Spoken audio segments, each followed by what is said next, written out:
রজনী কৌমদিয়ান হিম ঋতুবায় হিমসহ পবন বহে বহে মৃদুবায়।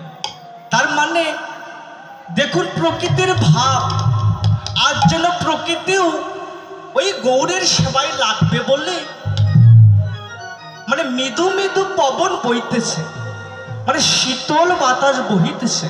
কেন না গৌরের অঙ্গ শীতল করবে বলে। দেখুন প্রকৃতিও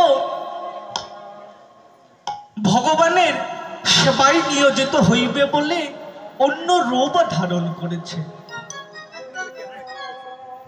এখানেই হলো শিক্ষা, যে যে যেভাবে পারুক সেইভাবেই ভগবানের সেবা করুক। পদের অভিপ্রায় এইটাই যে পবনও আজকে তার বাতাসের দ্বারা গৌরের সেবা করতে চাইছে, তাহলে আমার যেটুকু সাধ্য আমি সেটুকুই করব।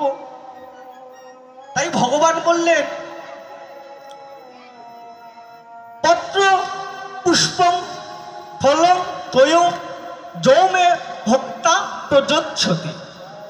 যে ভগবানকে বা আমাকে কেউ যদি পত্র পুষ্প ফল জল ভক্তি সহকারে নিবেদন করে,